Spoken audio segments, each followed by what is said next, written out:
Back to my channel. ಎಲ್ಲರೂ ಹೇಗಿದ್ದೀರಾ? I hope ನೀವೆಲ್ಲರೂ ಚೆನ್ನಾಗಿದ್ದೀರಾ ಅಂತಾನೆ ಅನ್ಕೋತೀನಿ. ಹಾಗೆಯೇ ಇವತ್ತು ಸಂಡೇ ಬ್ಲಾಗನ್ನು ಇವಾಗ ಸ್ಟಾರ್ಟ್ ಮಾಡ್ತಾ ಇದ್ದೀನಿ. ಇವಾಗ 1 ಗಂಟೆ ಆಗ್ತಾ ಬಂತು. ಸೊ ಇವಾಗ ಸ್ಟಾರ್ಟ್ ಮಾಡ್ತಾ ಇದ್ದೀನಿ. ಬೆಳಗಿಂದ ಏನು ಶೂಟ್ ಮಾಡಿಲ್ಲ, ಇವಾಗ ಸ್ಟಾರ್ಟ್ ಮಾಡ್ತಾ ಇರೋದು. ಹಾಗೆಯೇ ಇವತ್ತಿನ ದಿವಸ ಯಾರ್ದೆಲ್ಲ ಹುಟ್ಟು ಹಬ್ಬ ಇರುತ್ತೋ ಅವ್ರಿಗೆಲ್ರಿಗೂ wish you very happy birthday ಹೇಳ್ತಾ ಇವತ್ತಿನ ಬ್ಲಾಗನ್ನು ಸ್ಟಾರ್ಟ್ ಮಾಡ್ತಾ ಇದ್ದೀನಿ. ಸೊ ನಾಳೆ ಬರಾತೆ ಅಂತ ಹೇಳ್ತಾರಲ್ವ ಅದು. ಸೊ ಅದಕ್ಕೋಸ್ಕರ ಮಕ್ಕಳಿಗೇನಾದರೂ ಹೊಸ ಬಟ್ಟೆ ಅಂತೇಳಿ ಇರಲಿ ಅಂತೇಳಿ, ಅಂದರೆ ಗ್ರ್ಯಾಂಡ್ ಆಗಿರೋ ಬಟ್ಟೆಗಳೇನಲ್ಲ, ಈ ಥರ ಸಿಂಪಲ್ ಆಗಿ ನಾವು ಮನೆಯಲ್ಲಿ ಡೈಲಿ ವೇರಿಗೆ ಯಾವ ಥರ ಯೂಸ್ ಮಾಡ್ತೀವೋ ಆ ಥರದ ಬಟ್ಟೆಗಳನ್ನು ಹೊಸ ಬಟ್ಟೆ ಅಂತೇಳಿ ತಗೋಬರೋಣ ಅಂತೇಳಿ. ಯಾಕೆಂದರೆ ನಾವು ಚಿಕ್ಕವರಾಗಿದ್ದಾಗಿಂದನೇ ನಮ್ಮಮ್ಮ ನಮಗೆ ಮಾಡ್ತಾ ಬಂದಂತಹ ರಿಚುವಲ್ ಅಂದರೆ ಒಂದು ಚಿಕ್ಕದ್ರಿಂದನೇ ಮಾಡ್ತಾ ಇದ್ರು. ನಮ್ಗೆಲ್ರಿಗೂ ಈ ಥರ ಬರಾತಿಗೆ ಹೊಸ ಬಟ್ಟೆಯನ್ನೇ ತಗೋತಾ ಇದ್ರು. ಸೊ ನಾವು ಅದನ್ನೇ ಕಂಟಿನ್ಯೂ ಮಾಡಿದ್ದೀವಿ. ಅದೇ ಹೇಳೋದು, ಯಾವುದೇ ರಿಚುವಲ್ಸ್ ಆದ್ರೂ ಏನೇ ಆದ್ರೂ ದೊಡ್ಡವರಿಂದನೇ ಮಕ್ಳು ಕಳೀತಾರೆ. ಇವಾಗ ನಾವು ನಮ್ಮ ಮಕ್ಳಿಗೆ ಮಾಡ್ತಾ ಇದ್ದೀವಿ, ನಮ್ಮ ಮಕ್ಕಳು ಇನ್ಶಾಲ್ಲ ಅವ್ರ ಮಕ್ಳಿಗೆ ಮಾಡ್ಬೋದು. ಯಾಕಂದರೆ ಅವ್ರು ನೋಡ್ಕೊಂಡು ಬರ್ತಾರಲ್ವ, ಹಾಗಾಗಿ ನಾವು ನಮ್ಮ ಅಮ್ಮ ಅವ್ರದ್ದೇ ನೋಡ್ಕೊಂಡು ಬಂದಿರೋದು ಆ ಥರ ಮಾಡೋದು. ಸೊ ಆ ಥರದ್ದು ಏನಾದರೂ ಒಂದು ತಗೊಬರೋಣ ಅಂತೇಳಿ ಡೈಲಿ ವೇರಿಗೆ ಮನೇಲಿ ಹಾಕೋತೀವಲ್ವ, ಆ ಥರದ್ದು ಏನಾದರೂ ಬಟ್ಟೆ ಹೊಸದು ಅಂತೇಳಿ ಇರಲಿ ಅಂತೇಳಿ. ನಮ್ಮಮ್ಮ ಅಂತಾರೆ, 1 ವರ್ಷ ಹಾಕಿಲ್ಲ ಅಂದರೆ ನೆಕ್ಸ್ಟ್ ಇಯರ್ನು ಹಾಕೋದಕ್ಕೆ ಸಿಗಲ್ಲ ಅಂತೇಳಿ. ಅದಕ್ಕೋಸ್ಕರ ಏನಾದರೂ ಒಂದು ಸಿಂಪಲ್ ಆಗಿರುವಂತಹ ಮನೇಲಿ ಹಾಕುವಂತಹ ಬಟ್ಟೆನೇ ತಗೊಬರೋಣ ಅಂತೇಳಿ. ಸೊ ಅದಕ್ಕೋಸ್ಕರ ಇವಾಗ ಹೋಗ್ತಾ ಇದ್ದೀವಿ. ನಾನು ಹಸ್ಬೆಂಡಲ್ಲಿ ಕೆಳಗಡೆ ಇರಬೇಕು, ಇಲ್ಲ ಸ್ವಲ್ಪ ಹೊರಗಡೆ ಹೋಗಿರ್ಬೋದು, ಅಂಗಡಿ ಹತ್ರ ಹೋಗಿರ್ಬೋದು ನಾನು ಅಂತ ಹೇಳಿದರು. ಸೊ ನಾನು ರೆಡಿಯಾಗಿ ಇಲ್ಲಿ ವೆಯ್ಟ್ ಮಾಡ್ತಾ ಇದ್ದೀನಿ. ಹಾಗೆಯೇ ಇಲ್ಲಿ ಐಸ್ ಕಫ್ ಹತ್ರ ಏನೋ ಇತ್ತು, ಅದನ್ನು ನಾನು ನೀರಲ್ಲಿ ಒರೆಸಿದ್ದೀನಿ. ಹಾಗಾಗಿ ಈ ಥರ ಒಂಥರ ಕಲೆ ಥರ ಕಾಣಿಸ್ತಾ ಇದೆ. ಸೊ ಹೋಗ್ತಾ ಇದ್ದೀನಿ ಇವಾಗ ಹೋಗ್ತಾ ಇದ್ದೀನಿ. ಸೊ ಇವತ್ತು ಏನೆಲ್ಲ ಆಗುತ್ತೆ ಎಲ್ಲನೂ ನಿಮ್ಮ ಜೊತೆ ಇವತ್ತು ನಾನು ಶೇರ್ ಮಾಡ್ತೀನಿ. ನನ್ನ ಕೈಲಿ ಅಂದರೆ ಅದೇ ಹೇಳಿದ್ನಲ್ಲ, ನನಗೆ ಜಾಸ್ತಿಯಾಗಿ ಕಾಂಟೆಂಟ್ಗಳು ಅಂತೇಳಿ ಏನು ಸಿಗಲ್ಲ. ನನ್ನ ಮನೆಯಲ್ಲಿ ಏನೇನು ಮಾಡ್ತೀನಿ, ನಾನು ಡೈಲಿ ಲೈಫಲ್ಲಿ ನಾನು ಏನೇನು ಮಾಡ್ತೀನೋ ಅದನ್ನೇ ನಿಮ್ಮ ಜೊತೆ ನಾನು ಶೇರ್ ಮಾಡೋದು. ಅದರಲ್ಲಿ ಯಾವುದೇ ಥರದ ಫಿಲ್ಟರ್ ಇಲ್ಲ, ಅಥವಾ ಬೇರೆ ಏನು ಈ ಥರ ಫಿಲ್ಟರ್ ಆಗಿ ನಾವು ವಿಡಿಯೋಗೋಸ್ಕರ ಅಂತಲೇ ಕ್ರಿಯೇಟ್ ಮಾಡುವಂಥದ್ದು ಆ ಥರದ್ದು ಏನೂ ಇಲ್ಲ. ನನ್ನ ಡೈಲಿ ಲೈಫಲ್ಲಿ ಏನಿದೆಯೋ ಅದೇ ಇರೋದಷ್ಟೇ. ಸೊ ಕಾಲ್ ಬರ್ತಾ ಇದೆ. ಡೈಲಿ ಲೈಫಲ್ಲಿ ಏನಿದೆಯೋ ಅದನ್ನೇ ನಾನು ನಿಮ್ಮ ಜೊತೆ ಶೇರ್ ಮಾಡ್ತಾ ಇರೋದು ವಿದೌಟ್ ಎನಿ ಫಿಲ್ಟರ್. ಸೊ ಇವಾಗ ಹೋಗಿ ಏನೇನಾಗುತ್ತೋ ಎಲ್ಲನೂ ನಿಮ್ಮ ಜೊತೆ ನಾನು ಇವತ್ತು ಶೇರ್ ಮಾಡ್ತೀನಿ.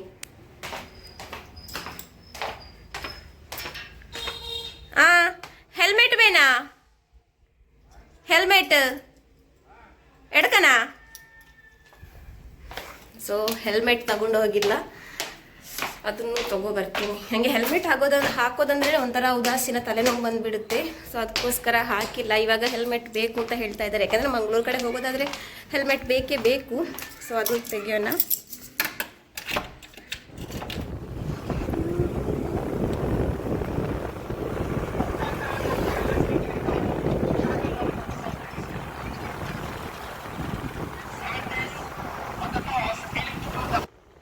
ಹಾಗೆಯೇ ನಾನೊಂದು ಲ್ಯಾಪ್ಟಾಪ್ ತೊಗೋಬೇಕು ಅಂತ ಅಂದ್ಕೊಂಡಿದ್ದೆ. ಯಾಕೆಂದರೆ ನನಗೆ ಇವಾಗ ಆ ಐಫೋನ್ ಇದೆಯಲ್ವ ಅದನ್ನು ಸರಿ ಮಾಡೋದಕ್ಕೆ ಕೊಡ್ತೀನಿ. ಅವರು ಆಗಲ್ಲ ಅಂತ ಹೇಳಿದರು. ನಾವು ಸಾಫ್ಟ್ವೇರಲ್ಲಾದರೆ ಮಾತ್ರ ಸರಿ ಮಾಡಿ ಕೊಡ್ತೇವೆ, ಅದು ಹಾರ್ಡ್ವೇರಿಗೆ ಆಗಿದೆ. ಅಂದರೆ ಸಾಫ್ಟ್ವೇರಲ್ಲಿ ಹೋದ್ರೂ, ಅಂದರೆ ನಾವು ಸಾಫ್ಟ್ವೇರ್ ಅಪ್ಡೇಟ್ ಮಾಡುವಾಗ ಹೋದ್ರೂ ಬಟ್ ಅದು ಡಿಸ್ಪ್ಲೇಗೆ ಈ ಥರ ಪ್ರಾಬ್ಲಮ್ ಆಗಿದೆಯಲ್ವ, ಹಾಗಾಗಿ ನಾವು ಮಾಡಿಕೊಡ್ಲಿಕ್ಕೆ ಆಗಲ್ಲ ಅಂತ ಹೇಳಿದರು. ಸೊ ಹಾಗಾಗಿ ನಾವೇ ಸರಿ ಮಾಡಬೇಕು ಅದನ್ನು. ಸೊ ಅದಕ್ಕೋಸ್ಕರ ನನಗೆ ಅದರಲ್ಲಿ ಸ್ಟೋರೇಜ್ ಬೇರೆ ಆಗ್ತಾಯಿದೆ. ನನಗೆ ಯಾವುದೇ ಥರದ ಫೋಟೋಸ್ ಆಗಲಿ ವೀಡಿಯೋಸ್ ಆಗಲಿ ಏನು ಸೇವ್ ಮಾಡಿಡೋಕ್ಕಾಗಲ್ಲ. ಅದಕ್ಕೋಸ್ಕರ ಏನಾದರೂ ಒಂದು ಸಿಂಪಲ್ ಆಗಿರುವಂಥ ಒಂದು ಚಿಕ್ಕದಾಗಿರುವಂಥ ಒಂದು ಲ್ಯಾಪ್ಟಾಪ್ ತೊಗೊಳ್ಳೋಣ ಅಂಥೇಳಿ ನೋಡ್ಕೊಂಡು ಬರೋಣ ಅಂಥೇಳಿ. ಸೊ ಅಲ್ಲಿ ಹೋಗಿದ್ವಿ. ಅಲ್ಲಿ ಏನು ವೀಡಿಯೋ ಮಾಡಿಲ್ಲ, ನಾನು ಅದನ್ನೇ ನೋಡಿದ್ದೆ. ಬಟ್ ತೆಗೆದಿಲ್ಲ ಲ್ಯಾಪ್ಟಾಪ್, ಇನ್ನೂ ತೆಗಿಬೇಕು ಅಂತ ಹೇಳಿ. ನನಗೆ ಅದಕ್ಕೆ ಅಷ್ಟೊಂದು ಕರೆಕ್ಟಾಗಿ ಗೊತ್ತಾಗ್ತಿಲ್ಲ ಅವ್ರು ಏನು ಹೇಳೋದು ಅಂತೇಳಿ. ಅದಕ್ಕೋಸ್ಕರ ನನ್ನ ತಂಗಿದು ಹಸ್ಬೆಂಡ್ ಇದ್ದಾರೆ, ಅವರು ಲ್ಯಾಪ್ಟಾಪಲ್ಲೇ ವರ್ಕ್ ಮಾಡೋದು.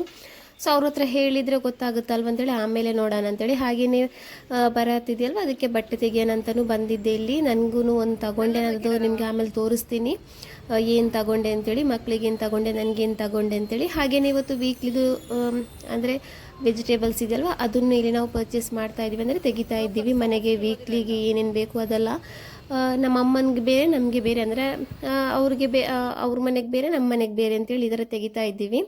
ಸೊ ಇದು ನೆಕ್ಸ್ಟ್ ಡೇ ಮಾರ್ನಿಂಗ್. ನಂತರ ನಾನು ವೀಡಿಯೋನೇ ಮಾಡಿಲ್ಲ. ಮಧ್ಯಾಹ್ನ ನಾವು ಒಂದು 3 ಗಂಟೆ ಅಷ್ಟೊತ್ತಿಗೆ ಮನೆಗೆ ರೀಚ್ ಆಗಿದ್ವಿ. ನಂತರ ನಾನು ವೀಡಿಯೋನೇ ಮಾಡಿಲ್ಲ.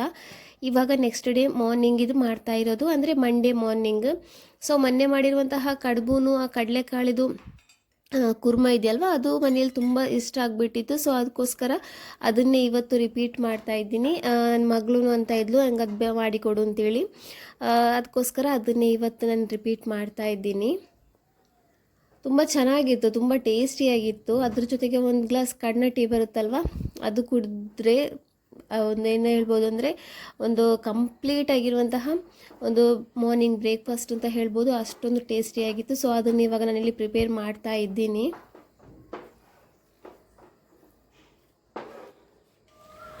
ಸೊ ಫ್ರೆಂಡ್ಸ್, ಇವಾಗ ಮಕ್ಕಳೆಲ್ಲ ಸ್ಕೂಲಿಗೆ ಹೋದರು. ನಾನಿವತ್ತು ಬೆಳಿಗ್ಗೆ ಎದ್ದಿದ್ದೆ ಲೇಟು. ಯಾವಾಗಲೂ ನಾನು 5 ಗಂಟೆಗೆ ಎದ್ದೇಳ್ತೀನಿ. 5 ಗಂಟೆಗೆ ಅಲ್ರಾಮ್ ಇಟ್ಟಿದ್ದೆ, ಬಟ್ ಯಾಕೋ ಒಂಥರ ಉದಾಸೀನ ಥರ ಆಗಿ ಎದ್ದೇಳಕ್ಕೆ ಆಗಿಲ್ಲ. ಆಮೇಲೆ ಸ್ವಲ್ಪ ನಿದ್ದೆ ಬಂದುಬಿಟ್ಟು ಎಚ್ಚರ ಆಗೋಷ್ಟೊತ್ತಿಗೆ 6 ಕಾಲು ಆಗಿಬಿಟ್ಟಿತ್ತು. ಸೊ ಹಾಗಾಗಿ ಇವತ್ತು ಬೆಳಿಗ್ಗೆ ಜಾಸ್ತಿಯಾಗಿ ನಂಗೆ ಏನೂ ಶೂಟ್ ಮಾಡೋಕ್ಕಾಗಿಲ್ಲ. ಎಷ್ಟಾಗಿತ್ತು ಅಷ್ಟೇ ಸ್ವಲ್ಪ ಮಾತ್ರ ಶೂಟ್ ಮಾಡಿರೋದು. ಇವಾಗ ಮಕ್ಕಳೆಲ್ಲ ಸ್ಕೂಲಿಗೆ ಹೋಗಿದ್ದಾರೆ. ಹಾಗೆಯೇ ಇವತ್ತು ಬರತ್ತೆ ಅಲ್ವಾ, ಹಾಗಾಗಿ ನಾನು ಬೆಳಿಗ್ಗೆನೇ ಬೇಗನೆ ಅಕ್ಕಿ ನೆನೆಯೋದಕ್ಕೆ ಹಾಕಿದ್ದೀನಿ. ಇದರ ಏನಾದರೂ ಸ್ವೀಟ್ ಮಾಡಬೇಕಲ್ವಾ, ಅದಕ್ಕೋಸ್ಕರ ಅಕ್ಕಿನ ನೆನೆಯೋದಕ್ಕೆ ಹಾಕಿದ್ದೀನಿ. ಇಲ್ಲಿ ಎರಡೆರಡು ಐಟಮ್ಸ್ ಮಾಡಬೇಕು ಅಂತೇಳಿ ಅಂದ್ಕೊಂಡಿದ್ದೀನಿ. ಏನಾಗುತ್ತೋ ಗೊತ್ತಿಲ್ಲ. ಮಾಡೋಕ್ಕೆ ಆದರೆ ಮಾಡ್ತೀನಿ, ಇಲ್ಲಾಂದರೆ ಏನಾದರೂ ಒಂದೇ ಮಾಡ್ತೀನಿ.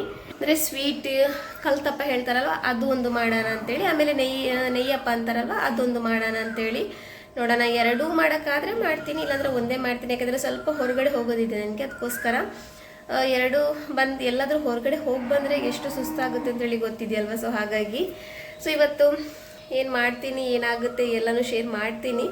ನೋಡೋಣ. ಇದು 2 ಬ್ಲಾಗ್ ಆಗುತ್ತೆ. ಇದರದ್ದೊಂದು ಅರ್ಥ ಮಾಡಿ ಆಮೇಲೆ ಇನ್ನೊಂದು ಇದರದ್ದು ಕಂಟಿನ್ಯೂಷನ್ ಬ್ಲಾಗ್ ನಾಳೆ ಹಾಕ್ಕೋತೀನಿ. ಇವತ್ತು ಸ್ವಲ್ಪ ಬ್ಲಾಗ್ ಹಾಕೋದು ಲೇಟ್ ಆಗ್ತಿದೆ. ಯಾವಾಗಲೂ ಬೆಳಿಗ್ಗೆ ಹಾಕ್ತೀನಿ, ಬಟ್ ನಿನ್ನೆ ನಾನು ಜಾಸ್ತಿಯಾಗಿ ವೀಡಿಯೋ ಮಾಡದೇ ಇರೋದ್ರಿಂದ ಇವತ್ತು ಬೆಳಿಗ್ಗೆ ವೀಡಿಯೋ ಹಾಕೋಕ್ಕಾಗಿಲ್ಲ. ಒಂದು ಮಧ್ಯಾಹ್ನ ಅಷ್ಟೊತ್ತಲ್ಲಿ ನಾನು ವೀಡಿಯೋ ಅಪ್ಲೋಡ್ ಮಾಡ್ತೀನಿ. ನೋಡೋಣ ಏನಾಗುತ್ತೆ ಅಂತೇಳಿ. ಸೊ ಇವಾಗ ಮನೆಯೆಲ್ಲ ಕ್ಲೀನ್ ಮಾಡಬೇಕು. ಮನೆ ಕೆಲಸ ಇನ್ನೂ ಕ್ಲೀನ್ ಮಾಡಬೇಕು ಇವಾಗ. ಹಾಗಾಗೇ ಇಟ್ಟಿದ್ದೀನಿ ಎಲ್ಲ. ಇವಾಗ ಕ್ಲೀನ್ ಮಾಡಿ ನೋಡೋಣ. ಸೊ ಎಲ್ಲ ಕ್ಲೀನೆಲ್ಲ ಮಾಡಿ ಆಮೇಲೆ ಏನು ವಿಡಿಯೋ ಶೂಟ್ ಮಾಡ್ತೀನಿ, ಏನಾಗುತ್ತೆ ಅಂತೇಳಿ ನೋಡೋಣ. ಸೊ ಇವಾಗ ಎಲ್ಲ ಕೆಲಸ ಆಗಿದೆ. ಇವಾಗ ನಾನು ಸ್ವಲ್ಪ ಹೊರಗಡೆ ಹೋಗೋದಕ್ಕೆ ಹೊರಟಿದ್ದೀನಿ. ಅಂದರೆ ನಿನ್ನೆ ಹಸ್ಬೆಂಡ್ ನನಗೆ ಮಕ್ಕಳಿಗೆಲ್ಲ ಬಟ್ಟೆ ತೆಗೆದಿದ್ದಾರೆ, ಬಟ್ ಅವರಿಗೆ ಏನೂ ತೆಗೆದಿಲ್ಲ. ಅವರು ಯಾವಾಗಲೂ ಅದೇ ಥರ ಮಾಡೋದು. ನಮಗೆಲ್ಲ ತೆಗಿತಾರೆ, ಅವರಿಗೆ ತೆಗಿಯೋದೇ ಇಲ್ಲ. ಸೊ ಅವ್ರಿಗೂ ಏನಾದರೂ ಒಂದು ಹೊಸದಿರಲಿ ಅಂತೇಳಿ ಹೋಗಿ ತಗೋಬರೋಣ ಅಂತೇಳಿ ಇವಾಗ ನಾನು ಹೋಗ್ತಾ ಇದ್ದೀನಿ. ಒಬ್ಬಳೇ ಹೋಗ್ತಾ ಇದ್ದೀನಿ. ನನ್ನ ತಂಗಿನೂ ಹಸ್ಬೆಂಡು ಅವ್ರು ಬೇರೆ ಕಡೆ ಹೋಗಿದ್ದಾರೆ. ಅಂದರೆ ನನ್ನದು ಮೊಬೈಲ್ ಇದೆಯಲ್ವ, ಅದು ಸರಿ ಮಾಡೋಕ್ಕೆ ತಗೊಂಡು ಹೋಗಿದ್ದಾರೆ. ಹೋಪ್ ಸರಿ ಆಗ್ಬೋದು ಅಂತೇಳಿ ಒಂದು ಹೋಪಲ್ಲಿ ಇದ್ದೀನಿ. ಇನ್ಶಾಲ್ಲ ನೋಡೋಣ ಏನಾಗುತ್ತೆ ಅಂತೇಳಿ. ಸರಿ ಆದರೆ ನಿಮಗೂ ತೋರಿಸ್ತೀನಿ. ಸೊ ನಂತರ ಇವಾಗ ನಾನು ಮನೆಗೆಲ್ಲ ಬಂದಿದ್ದೀನಿ. ಅಲ್ಲಿ ಬಟ್ಟೆ ಎಲ್ಲ ತೆಗೆದಲ್ಲಿ ಏನು ಶೂಟ್ ಮಾಡಿಲ್ಲ, ನಾನು ಒಬ್ಬಳೇ ಹೋಗಿರೋದಲ್ವ. ನನಗೆ ಒಂಥರ ಆಯಿತು. ಕ್ಯಾಮ್ರಾ ಓಪನ್ ಮಾಡಿ ಶೂಟ್ ಮಾಡೋದಕ್ಕೆ, ಅಂದರೆ ಮೊಬೈಲ್ ಓಪನ್ ಮಾಡಿ ಶೂಟ್ ಮಾಡೋದಕ್ಕೆ ಒಂಥರ ನಾಚಿಕೆ ಆಗುತ್ತೆ. ಅವರು ಮೊಬೈಲ್ ಕೆಲವರು ನಾವು ಈ ಥರ ಮೊಬೈಲ್ ಹಿಡಿದ ತಕ್ಷಣ ಹಾಯ್ ಗಾಯ್ಸ್ ಅಂತ ಹೇಳ್ತಾರಲ್ವ, ಆವಾಗ ಒಂಥರ ನಾಚಿಕೆ ಆಗುತ್ತೆ. ಬಟ್ ನಾಚಿಕೆ ಬಿಡಬೇಕು ಅಂತೇಳಿ ಅಂದ್ಕೊಂಡಿದ್ದೀನಿ, ಬಿಡ್ತೀನಿ. ಯಾಕೆಂದರೆ ನಾಚಿಕೆ ಪಟ್ಟರೆ ವೀಡಿಯೋ ಮಾಡೋದಕ್ಕೂ ಆಗಲ್ಲ. ಸೊ ನಾಚಿಕೆ ಬಿಟ್ಟು ಇನ್ನೂ ಅಂದರೆ ಸ್ಟಾರ್ಟಿಂಗಲ್ಲಿ ಸ್ವಲ್ಪ ಹಾಗೆ ಆಗುತ್ತೆ, ಸ್ವಲ್ಪ ಕಮ್ಮಿ ಮಾಡಿ ಆಮೇಲೆ ಕಂಟಿನ್ಯೂ ಮಾಡಿದರೆ ಕರೆಕ್ಟ್ ಆಗುತ್ತೆ, ನಾಚಿಕೆ ಎಲ್ಲ ಹೋಗುತ್ತೆ. ಸೊ ನೋಡೋಣ ಏನಾಗುತ್ತೆ ಅಂತೇಳಿ. ಸೊ ಹಾಗೆಯೇ ಇಲ್ಲಿ ಸ್ವಲ್ಪ ಬೆಲ್ಲ ಇದೆಯಲ್ಲ, ಅದನ್ನು ನೀರು ಮಾಡೋದಕ್ಕೆ ನಾನು ಇಡ್ತಾ ಇದ್ದೀನಿ. ಅದರಲ್ಲಿ ಕಲ್ಲು ಮಣ್ಣು ಈ ಥರದಲ್ಲಿ ಇರುತ್ತಲ್ವ, ಅದಕ್ಕೋಸ್ಕರ ಅದನ್ನು ಇವಾಗ ತೆಗಿಬೇಕಲ್ವ, ಅದಕ್ಕೋಸ್ಕರ ನಾನಿಲ್ಲಿ ಅದನ್ನು ನೀರು ಮಾಡ್ತಾ ಇದ್ದೀನಿ, ಬೆಲ್ಲವನ್ನು.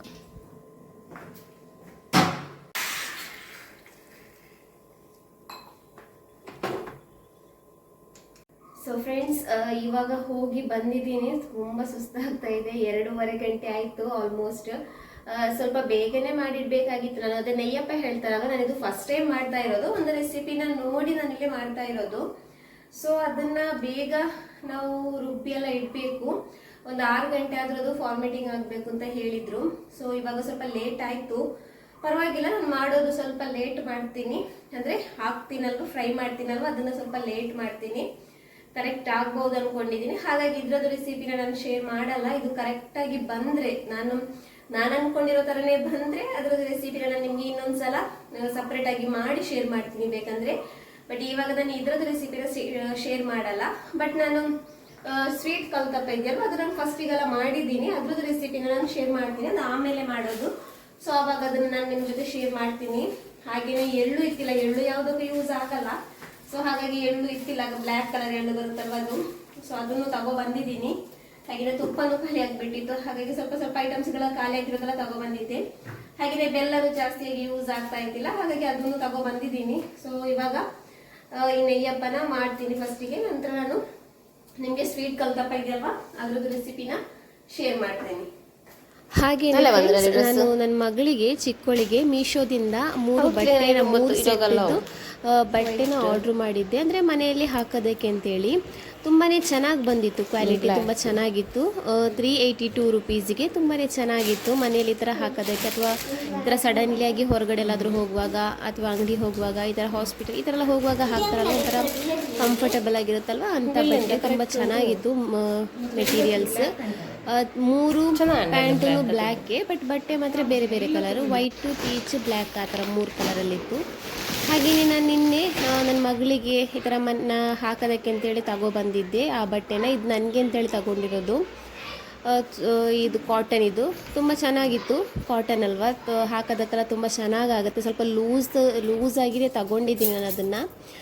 ಸೊ ಇವಾಗ ಮಕ್ಕಳು ಸ್ನಾನಕ್ಕೆ ಹೋಗಿದ್ದಾರೆ, ಅವರು ಬಂದ ತಕ್ಷಣವೇ ಅವ್ರಿಗೆ ಆ ಬಟ್ಟೆ ಹಾಕಿಸ್ತೀನಿ ಅಂತೇಳಿ ಇವಾಗ ನಾನು ಅದು ಸ್ವೀಟ್ ಇದೆಯಲ್ವ, ಕಲ್ತಪ್ಪ ಹೇಳ್ತಾರಲ್ವ, ಅದನ್ನು ಮಾಡ್ತಾ ಇದ್ದೀನಿ. ನಾನಿಲ್ಲಿ 1 ಕಪ್ಪಷ್ಟು ಅಕ್ಕಿಗೆ ಒಂದು ಸ್ಪೂನಷ್ಟು ಅನ್ನ ಹಾಕ್ಕೊಂಡಿದ್ದೀನಿ, ವೈಟ್ ರೈಸ್, ಆಮೇಲೆ ಸ್ವಲ್ಪ ಜೀರಿಗೆ, ಆಮೇಲೆ ಏಲಕ್ಕಿ, ನೀರು ಹಾಕಿ ಇದನ್ನು ನಾನು ಚೆನ್ನಾಗಿ ಪೇಸ್ಟ್ ಮಾಡ್ಕೋತಾ ಇದ್ದೀನಿ ಇಲ್ಲಿ. ಅಂದರೆ ನೈಸಾಗಿ ಪೇಸ್ಟ್ ಮಾಡ್ಕೊಳ್ಳಿ. ಆಮೇಲೆ ನಾವು ಅದಕ್ಕೆ ನೀರನ್ನು ಹಾಕೋದಿದೆ, ಅಂದರೆ ಸಕ್ಕರೆ ನೀರು ಇದೆಯಲ್ವ ಅದನ್ನು ಹಾಕೋಬೇಕು. ನಾನು ಫಸ್ಟಿಗೆ ಮೆಲ್ಟ್ ಆಗೋದಕ್ಕೆ ಇಟ್ಟಿದ್ನಲ್ಲ ಸಕ್ಕರೆ, ಅದು ಇವಾಗ ಇಲ್ಲಿ ರುಚಿಗೆ ತಕ್ಕಷ್ಟು ಉಪ್ಪು ಹಾಕ್ಕೊಂಡಿದ್ದೀನಿ. ಆಮೇಲೆ ನಾವಿಲ್ಲಿ ಬಿಸಿ ಬಿಸಿಯಾಗಿರುವಂತಹ ಮೆಲ್ಟ್ ಮಾಡ್ಕೊಂಡಿರುವಂತಹ ಸಕ್ಕರೆದು ನೀರು ಇದೆಯಲ್ವ ಅದನ್ನು ಹಾಕ್ಕೋಬೇಕು. ಅದನ್ನು ಹಾಕಿ ಆವಾಗಲೇ ಸಡನ್ಲಿ ಅದನ್ನು ಮಿಕ್ಸ್ ಮಾಡ್ಕೊಳ್ಳಿ, ಯಾಕೆಂದರೆ ಇಲ್ಲಾಂದರೆ ಬೆಂದು ಬಿಡುತ್ತೆ, ಹಿಟ್ಟಿದೆಯಲ್ಲ ಅದು ಬೇಯುತ್ತೆ, ಅದಕ್ಕೋಸ್ಕರ. ಸೊ ಇದನ್ನು ಇವಾಗ ಚೆನ್ನಾಗಿ ಮಿಕ್ಸ್ ಮಾಡ್ಕೊಳ್ಳಿ. ತುಂಬ ಚೆನ್ನಾಗಾಗುತ್ತೆ. ಕೇರಳ ಕಡೆ ಎಲ್ಲ ಕಡೆ ಹೋದ್ರೂ ಟೀ ಜೊತೆ ಇದನ್ನು ತಿಂತಾರೆ. ಸೊ ಇವಾಗ ಇದಕ್ಕೆ ನಾನು ಇಲ್ಲಿ ಸ್ವಲ್ಪ ಸೋಡಾ ಪುಡಿನೂ ಹಾಕ್ಕೊಂಡಿದ್ದೀನಿ. ಹಾಕಿ ನೋಡಿ, ಈ ಥರ ನೀರು ಥರ ಮಾಡಿರೋದು, ಜಾಸ್ತಿ ಗಟ್ಟಿಯಾಗಿ ಏನು ಮಾಡಿಲ್ಲ, ನೀರಾಗಿ ಮಾಡಿರೋದು. ಇನ್ನೂ ನೀವು ತೆಳುವಾಗಿ ಮಾಡ್ಕೋಬೋದು, ಅವಾಗ ತುಂಬ ಸಾಫ್ಟಾಗಿ ಬರುತ್ತೆ. ನಾನು ಸ್ವಲ್ಪ ಗಟ್ಟಿ ಇಟ್ಟಿದ್ದೀನಿ, ನೀರು ದೋಸೆ ಹದ ಮಾಡಿದ್ರೂ ಆಗುತ್ತೆ, ತುಂಬ ಸಾಫ್ಟಾಗಿ ಬರುತ್ತೆ. ಇವಾಗ ಒಂದು ಪಾತ್ರೆಗೆ ನಾನು ಇಲ್ಲಿ ಸ್ವಲ್ಪ ತುಪ್ಪ ಹಾಕ್ಕೊಂಡಿದ್ದೀನಿ, ಹಾಗೆಯೇ ಒಂದು ಸ್ವಲ್ಪ ಎಣ್ಣೆನೂ ಹಾಕ್ಕೊಂಡಿದ್ದೀನಿ. ಹಾಕಿ ಇವಾಗ ನಾನಿಲ್ಲಿ ಕಾಯಿ ಇದೆಯಲ್ವ, ತೆಂಗಿನಕಾಯಿ, ಅದನ್ನು ಚಿಕ್ಕ ಚಿಕ್ಕ ಪೀಸ್ಗಳಾಗಿ ಕಟ್ ಮಾಡಿ ಹಾಕ್ತಾ ಇದ್ದೀನಿ. ಹಾಗೆಯೇ ಅದಕ್ಕೆ ನಾನಿಲ್ಲಿ ಒಂದು ಅರ್ಧ ಈರುಳ್ಳಿ ಇದೆಯಲ್ವ ಅದನ್ನು ಹಾಕಿ ಚೆನ್ನಾಗಿ ಫ್ರೈ ಮಾಡ್ಕೋತೀನಿ. ಇದನ್ನು ನೀವು ಬೇಕಾದರೆ ಅದಕ್ಕೆ ಗೋಡಂಬಿನೂ ಹಾಕೋಬೋದು, ತುಂಬ ಚೆನ್ನಾಗಾಗುತ್ತೆ ಇದು. ಅಂದರೆ ಫಸ್ಟಿಗೆ ನನಗಿದು ಮಾಡೋದಕ್ಕೆ ಗೊತ್ತಿತ್ತಿಲ್ಲ, ಇವಾಗ ನಾನು ಕಲ್ತಿರೋದು. ಒಂದು 4-5 ಸಲ ಮಾಡಿದ್ದೀನಿ, ಕರೆಕ್ಟಾಗಿ ಬಂದಿತ್ತು. ಸೊ ಅದಕ್ಕೋಸ್ಕರ ನಿಮ್ಮ ಜೊತೆ ಶೇರ್ ಮಾಡ್ತಿರೋದು. ಇವಾಗ ಇದು ಚೆನ್ನಾಗಿ ಫ್ರೈ ಆಗಿದೆ, ಅದರಿಂದ ನಾನು ಒಂದು ಸ್ವಲ್ಪ ತಗೊಂಡಿಟ್ಟಿದ್ದೀನಿ, ಆಮೇಲೆ ಮೇಲ್ಗಡೆ ಹಾಕೋಣ ಅಂತೇಳಿ. ಇವಾಗ ನಾವು ರೆಡಿ ಮಾಡ್ಕೊಂಡಿರುವಂತಹ ಹಿಟ್ಟಿದೆಯಲ್ವ ಅದನ್ನು ನಾನು ಈ ಪಾತ್ರೆ ಹಾಕೋತಾ ಇದ್ದೀನಿ. ತಳ ಸ್ವಲ್ಪ ದಪ್ಪ ಇರುವಂತಹ ಪಾತ್ರೆ ತಗೊಳ್ಳಿ. ನಂತರ ಇದ್ರ ಮೇಲ್ಗಡೆಗೆ ನನಗೆ ತೆಗೆದಿಟ್ಟಿರುವಂತಹ ಅದೇ ತೆಂಗಿನಕಾಯಿದು ಪೀಸಸ್ ಇದೆಯಲ್ಲ ಫ್ರೈ ಮಾಡ್ಕೊಂಡಿರೋದು, ಅದನ್ನು ಈರುಳ್ಳಿನ ಮೇಲ್ಗಡೆಯಿಂದ ಹಾಕೋತಾ ಇದ್ದೀನಿ. ಹಾಕಿ ಇದನ್ನು ಮುಚ್ಚಿ ನಾನು ಇದನ್ನು ಚೆನ್ನಾಗಿ ಬೇಯೋದಕ್ಕೆ ಇಡ್ತೀನಿ. ಕಮ್ಮಿ ಅಂದ್ರೂ ಒಂದು ಲೋ ಫ್ಲೇಮಲ್ಲಿ ಅರ್ಧ ಗಂಟೆ ಆದರೂ ಇಡಲೇಬೇಕು, ಯಾಕಂದರೆ ಜೋರಾಗಿ ಮಾಡಿದರೆ ಬೇಯಲ್ಲ. ಇದನ್ನು ನಾವು ಕೇಕ್ನ ಯಾವ ಥರ ಬೇಕ್ ಮಾಡೋದು ಸ್ಲೋ ಆಗಿ ಮಾಡ್ತೀವಿ ಆ ಥರ ಮಾಡಬೇಕು, ಆವಾಗ ಚೆನ್ನಾಗಿ ಬೇಯುತ್ತೆ. ಇವಾಗ ಒಂದು ಅರ್ಧ ಗಂಟೆ ಆಗಿದೆ. ನಿಮ್ಗೆ ಆ ಥರ ಬೆಂದಿದೆಯೋ ಇಲ್ವಂತೇಳಿ ಚೆಕ್ ಮಾಡೋಕ್ಕಿಂತ ಮೊದಲು ಮಧ್ಯಕ್ಕೆ ಏನಾದರೂ ಚುಚ್ಚಿ ನೋಡಿ ಅಂಟ್ಕೊಳ್ಳುತ್ತಾ ಇಲ್ವಂತೇಳಿ, ಆವಾಗ ಗೊತ್ತಾಗುತ್ತಲ್ವ ಬೆಂದಿರುತ್ತೋ ಇಲ್ವಂತೇಳಿ. ಬೆಂದಿಲ್ಲ ಅಂದರೆ ಸ್ವಲ್ಪ ಹೊತ್ತು ಬೇಯೋದಕ್ಕೆ ಇಡಿ, ಇಲ್ಲ ಬೆಂದಿದ್ರೆ ಈ ಥರ ತೆಗೆದು ಸೈಡನ್ನೆಲ್ಲ ಫಸ್ಟಿಗೆ ಓಪನ್ ಮಾಡಿ ನಂತರ ಈ ಥರ ತೆಗೆದ್ಬಿಡಿ. ತುಂಬಾ ಚೆನ್ನಾಗಿ ಬಂದಿತ್ತು, ತುಂಬಾ ಟೇಸ್ಟಿಯಾಗಿತ್ತು. ಇದು ಸ್ವಲ್ಪ ದಪ್ಪ ಆಗಿದೆ, ನೀವು ಬೇಕಂದರೆ ಒಂದು ಸ್ವಲ್ಪ ತೆಳುನು ಮಾಡ್ಬೋದು, ಜಾಸ್ತಿಯಾಗಿ ದಪ್ಪಾಗಿನೇ ಮಾಡೋದು. ಈ ಥರ ಕೇಕ್ ಥರನೇ ಬರುತ್ತೆ. ಕೆಲವರು ಸ್ವಲ್ಪ ತೆಳುವಾಗಿ ಮಾಡ್ತಾರೆ. ನಾನಿದು ಸ್ವಲ್ಪ ಟೈಮ್ ಇತ್ತಿಲ್ಲ ನನಗೆ, 2 ಸಲ ಅದನ್ನು ಬೇಯದಕ್ಕೆ ಇಡೋದಕ್ಕೆ. ಹಾಗೆಯೇ ಗ್ಯಾಸೂ ಖಾಲಿ ಇತ್ತಿಲ್ವಲ್ಲ ಅಂತೇಳಿ ಒಂದರಲ್ಲಿ ಹಾಕಿದ್ದೀನಿ. ನೋಡಿ ಇದು ಪರ್ಫೆಕ್ಟಾಗಿ ಬೆಂದಿದೆ. ನೋಡಿ ಈ ಥರ ದಾರ ಬರುತ್ತಲ್ವ, ಅದು ಚೆನ್ನಾಗಿ ಬೆಂದಿದೆ, ಚೆನ್ನಾಗಿ ಪರ್ಫೆಕ್ಟಾಗಿ ಬಂದಿದೆ ಅಂತೇಳಿ ಅರ್ಥ. ಆ ಥರ ಆದರೆ ಸೊ ಇವಾಗ ಓದೋದೆಲ್ಲ ಓದಿ ಆಗಿದೆ ನಂದು ಸಾಯಂಕಾಲ. ಸೊ ಇವಾಗ ನನ್ನ ಮಗಳಿಗೆ ನಾನಿಲ್ಲಿ ಡಿನ್ನರ್ ಕೊಡ್ತಾಯಿದ್ದೀನಿ. ಪತ್ರನು ಚಿಕನ್ ಇದು ಸುಕ್ಕ ಬರುತ್ತಲ್ವ ಅದನ್ನು ಮಾಡಿದ್ದೆ. ಸೊ ಅದನ್ನು ಇಲ್ಲಿ ನಾನು ಅವಳಿಗೆ ತಿನ್ನಿಸ್ತಾ ಇದ್ದೀನಿ. ಸೊ ಫ್ರೆಂಡ್ಸ್, ಫೈನಲಿ ನನ್ನ ಮೊಬೈಲ್ ಸರಿಯಾಗಿ ಬಂದಿದೆ, ತುಂಬಾ ಖುಷಿ ಆಗ್ತಾಯಿದೆ. ಸಂಜೆನೇ ಬಂತು, ಮೊಬೈಲು ಸರಿಯಾಗಿತ್ತು, ಪರ್ಫೆಕ್ಟ್ ಆಗಿದೆ. ಅಂದರೆ ಸ್ಕ್ರೀನ್ ಇದು ಕಲರ್ ಆಮೇಲೆ ಎಲ್ಲನೂ ಕರೆಕ್ಟಾಗಿಯೇ ಬಂದಿತ್ತು. ತುಂಬಾ ಖುಷಿ ಆಗ್ತಾ ಇದೆ, ತುಂಬಾ ಹ್ಯಾಪಿ ಆಗ್ತಾ ಇದೆ ಮೊಬೈಲ್ ಸರಿಯಾಗಿರೋದಕ್ಕೆ. ಮಾಡಿರೋದೆಲ್ಲನೂ ಸ್ವಲ್ಪ ಸ್ವಲ್ಪ ಅರ್ಧ ಅರ್ಧ ಉಳಿದಿದೆ. ಹಾಗೇನೆ ಕೆಲವರು ಕೊಡ್ತಾರಲ್ವಾ ಈ ತರ ಮನೆ ಮನೆಗೆ ಕೊಡ್ತಾರಲ್ವಾ, ಆ ತರ ಕೊಟ್ಟಿರೋದು ಹಾಗೇನೆ ಇದೆ. ಇವಾಗ ನಾಳೆ ಉಪವಾಸ ಖಾಲಿ ಆಗಲ್ಲ. ನೋಡೋಣ ಯಾವಾಗ ಖಾಲಿ ಆಗುತ್ತೆ ಅಂತ ಹೇಳಿದ್ರೆ ಈ ತರ ನೆಯ್ಯಪ್ಪಿದೆಯಲ್ವಾ ಅದೆಲ್ಲ ಏನಾಗಲ್ಲ, ಚೆನ್ನಾಗಿ ಸಬ್ಸ್ಕ್ರೈಬ್ ಮಾಡೋದನ್ನ ಮರಿಬೇಡಿ. ಹಾಗೆ ನಾಳೆ ಅಂತೂ ತಿನ್ನಕ್ಕಾಗಲ್ಲ, ಉಪವಾಸ ಇರುತ್ತೆ. ಸೊ ಇಫ್ತಾರಿಗೆ ಎದ್ದೇಳ್ಬೇಕು. ನಾನು ಇದನ್ನ 2 ವ್ಲಾಗ್ ಮಾಡೋಣ ಅನ್ಕೊಂಡಿದ್ದೆ.